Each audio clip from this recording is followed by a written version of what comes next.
going to do is give her the emergency word.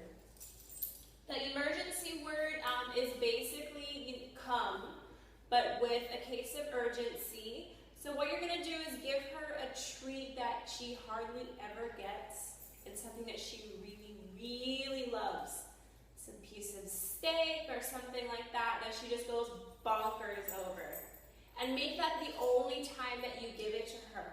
So if you have some leftover steak from dinner, practice your emergency word at random.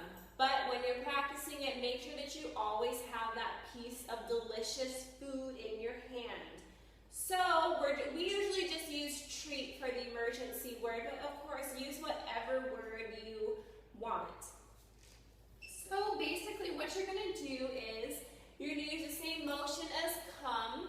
You really want to be exaggerated when you do this. You want to make sure that they see you going up and down. You might have something in your hand that's really delicious.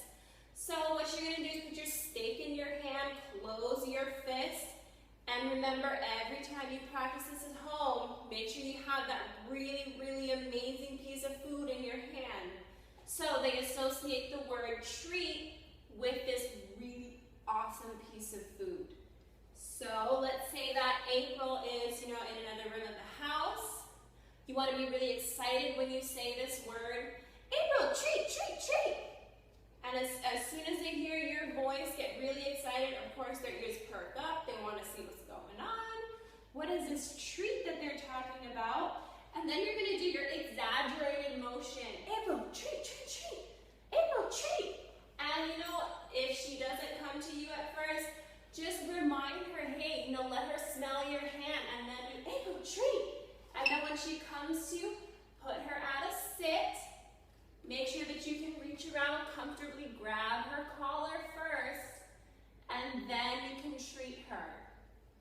So just remember, say the word, exaggerated motion. You want to be really big and bold. You want your dog to see you doing the motion. There's always something good in the hand. That's what's so great about the closed fist, is that it looks like there's something in your hand, even though there might not be. So, treat in a big exaggerated motion. As soon as she comes to you, make sure you're really excited. You gotta be really excited for her to come to you. Really excited she gets to reach out, grab her collar, and then, make sure she's able to stay with you. If she has, a breakaway collar on, make sure that you're able to secure it properly. Their collars that they have right now are really great, but make sure that you're able to reach around, grab it, and put her at a sit, and then give her her treat. And if this is out, at the park or something, she does get away, and you want her to come back to you. It's an emergency, there's a car or another dog who's getting crazy, barking at her, you need her to come back to you. The more often that you work on this, the easier it's going to be to get her to come back to you. So, make sure that you have your fist closed. If you're out and about, she doesn't know that you don't have a treat in there because she's far away. But because you can do the motion of this, and she remembers the motion and the word, you're really excited, she will come back to you. Just make sure that you work on it all the time, or whenever you have this delicious piece of food. And of course, work on it with Dakota as well, because chances are, one of them comes to the treat, the other will too.